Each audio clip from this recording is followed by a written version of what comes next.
In the name of Allah, the most beneficent, the most merciful. Assalamu alaikum, dear students. Welcome to your chemistry class, and I am your chemistry teacher, Miss Ikra Ashraf. I hope you all are doing well.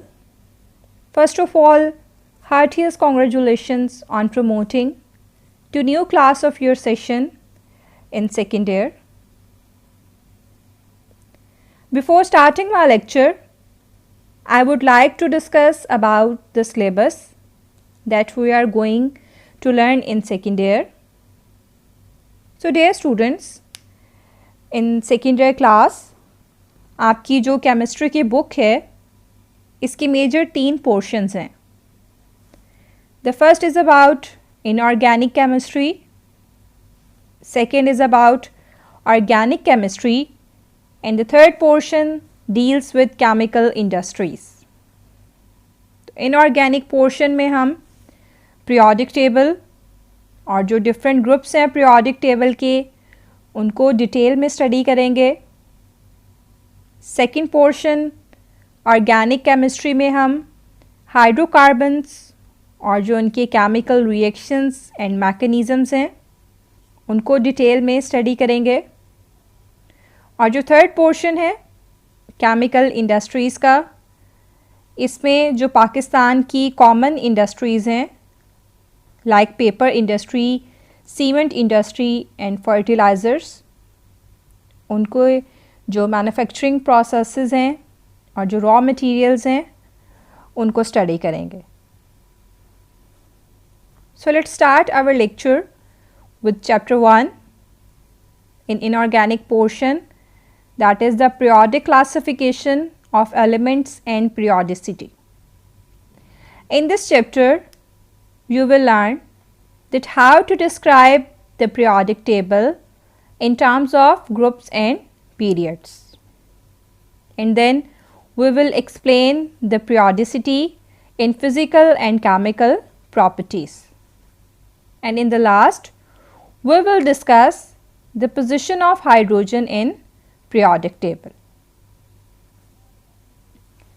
So students, here is a colorful picture of periodic table of elements. A complete organized picture है elements की. हर element एक specific position पे place कर रहा है. तो आप किसी भी एक element की जो complete information है वो periodic table से ले सकते हैं.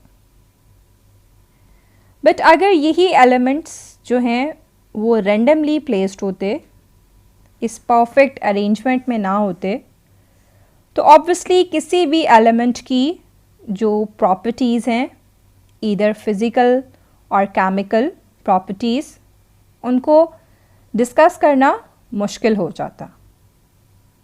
तो हम कह सकते हैं कि जो periodic table है it provides a basic framework to study the periodic behavior of physical and chemical properties of elements as well as their compounds. Historical background की बात करते हैं.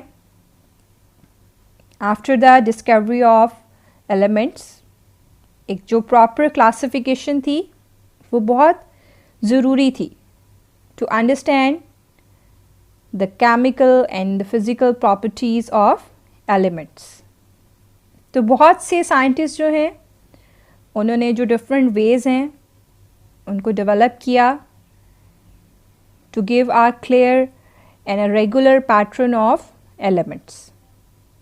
लेकिन जिन scientists की major जो contributions हैं हम उनको discuss कर लेते हैं. अल-राज़ी जो हैं एक अरब साइंटिस्ट से, he classified the elements on the basis of their physical and chemical properties. अल-राज़ी की क्लासिफिकेशन जो थी ये फर्स्ट एवर क्लासिफिकेशन थी. मेटल्स एंड नॉन मेटल्स दो ग्रुप्स में एलिमेंट्स को जो है वो क्लासिफाइड किया था. नेक्स्ट जो साइंटिस्ट है डॉब्रेनियर, एक जर्मन केमिस्ट हैं, 1829 में लॉ ऑफ ट्राइड्स को एक्सप्लेन किया। In 1864 an English chemist Newland explain the law of octaves. इनको हम फर्दर डिटेल में भी एक्सप्लेन करेंगे। In 1871 a Russian chemist Mendeleev classified the elements on basis of atomic masses. And in 1911 an English chemist Moseley discovered the atomic number that led to the development of modern periodic table. Dobereiner law of triads की बात कर लेते हैं। देखिए, जो word triads है, it means the group of 3 elements, कि आपने 3 एलिमेंट्स के डिफरेंट जो हैं वो ग्रुप्स बना दिए हैं। फॉर एग्ज़ाम्पल लिथियम, सोडियम और पोटाशियम का एक ट्राइड बना दिया। सिमिलरली क्लोरीन, ब्रोमीन और आयोडीन का एक ट्राइड बना दिया। ठीक है, तो जो बेसिक कॉन्सेप्ट था डॉबरिनियर का behind the law of triads, वो ये था कि atomic mass of the middle element of a tried is arithmetic mean of atomic masses of other 2 elements.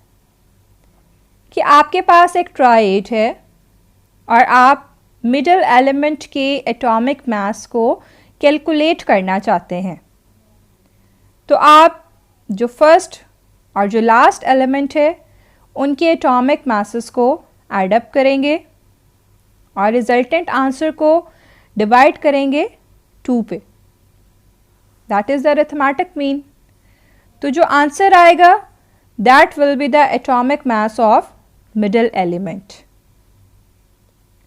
For example, if you have a triad of lithium, sodium and potassium और आप sodium का atomic mass calculate करना चाहते हैं, तो आप lithium का atomic mass 7 और जो पोटाशियम का एटॉमिक मास है 39, उसको ऐड करेंगे।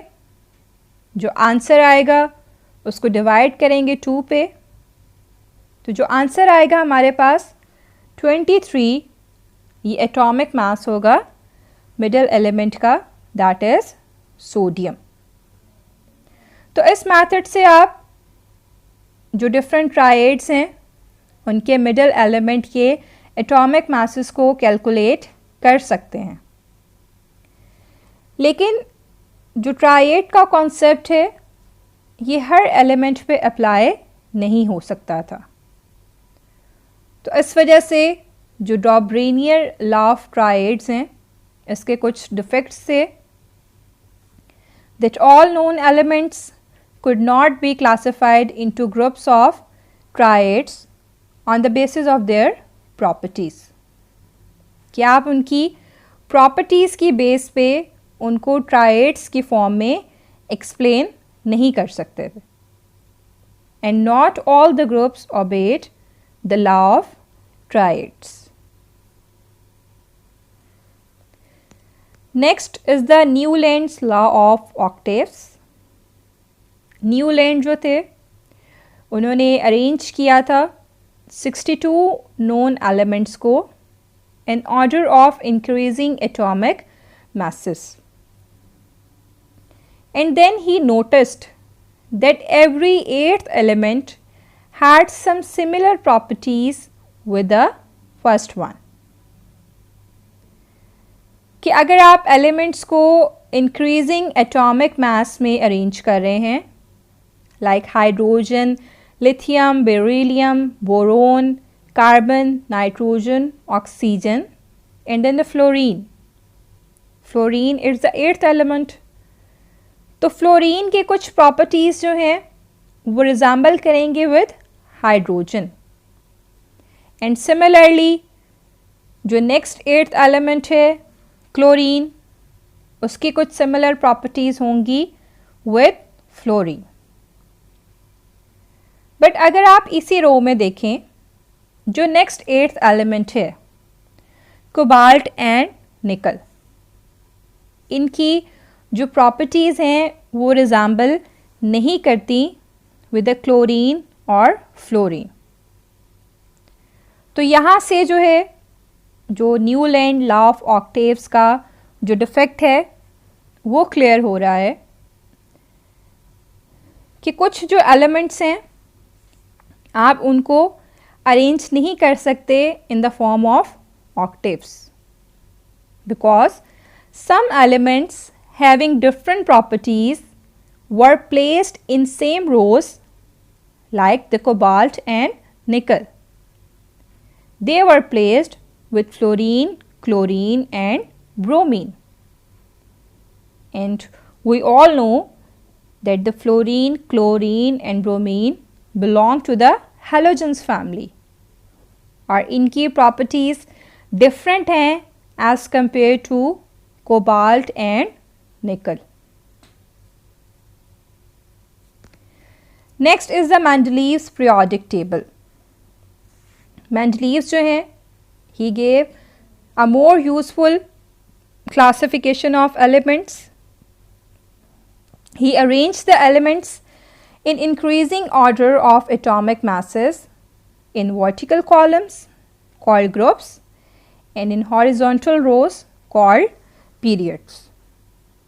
मेंडलीव्स के जो पीरियोडिक लॉ है उसको हम डिफाइन करते हैं, the physical and chemical properties of elements are periodic functions of their atomic masses. तो मेंडलीव्स ने एक कॉम्प्रिहेंसिव जो क्लासिफिकेशन थी वो दी कि उसने एलिमेंट्स को डिवाइड कर दिया ग्रुप्स में एंड पीरियड्स में। और जो मेजर कंट्रीब्यूशन थी कि he left some gaps for unidentified elements. तो यहाँ से रिसर्चर्स को ये आइडिया भी मिला कि बहुत से जो एलिमेंट्स हैं दे आर स्टिल अनआइडेंटिफाइड। तो एक जो है वो एक मेन कॉन्सेप्ट जो है वो रिसर्चर्स को मिल गया for further discovery of elements. कुछ डिफेक्ट्स भी थे मेंडलीव्स पीरियोडिक टेबल के। कुछ जो एलिमेंट्स थे उनको अरेंज नहीं किया गया था प्रॉपर सीक्वेंस में, ठीक है। They are not arranged in increasing order of their atomic masses. जैसे जो कोबाल्ट है उसको प्लेस कर दिया गया था बिफोर निकल and the tellurium is placed before iodine. Second जो डिफेक्ट है, जो पोजीशन है हाइड्रोजन की, दैट वाज नॉट क्लियर, क्योंकि जो हाइड्रोजन है इसकी कुछ प्रॉपर्टीज़ रिजेंबल करती हैं मेटल्स के साथ as well as non metals. And the main defect was the position of isotopes.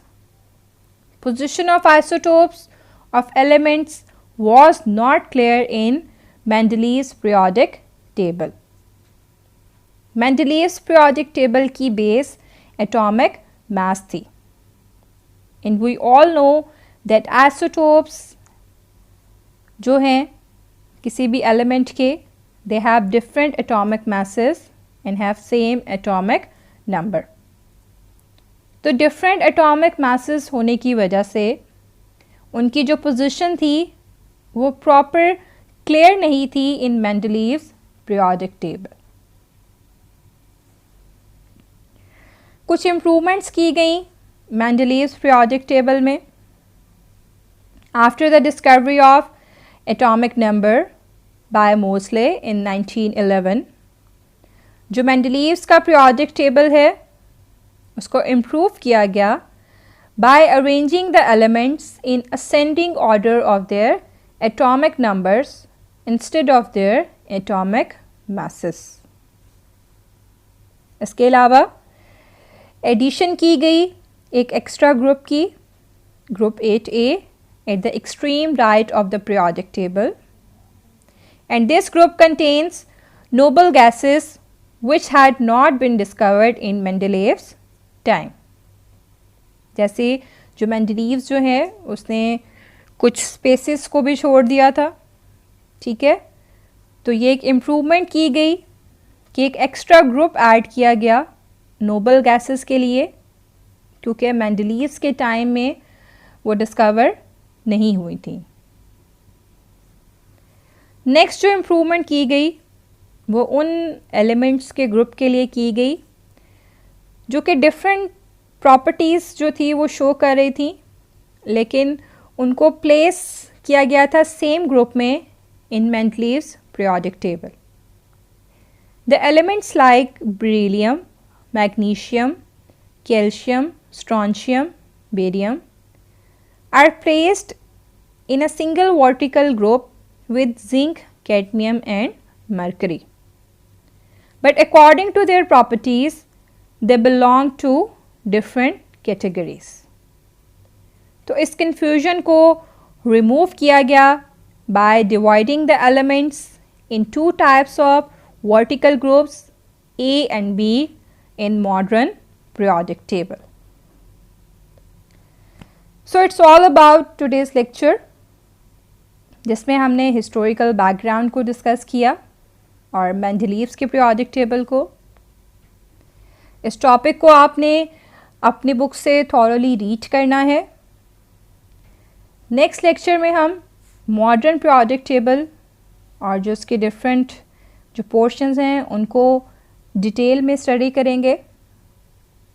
Till then, अल्लाह हाफिज़. Stay happy, stay blessed.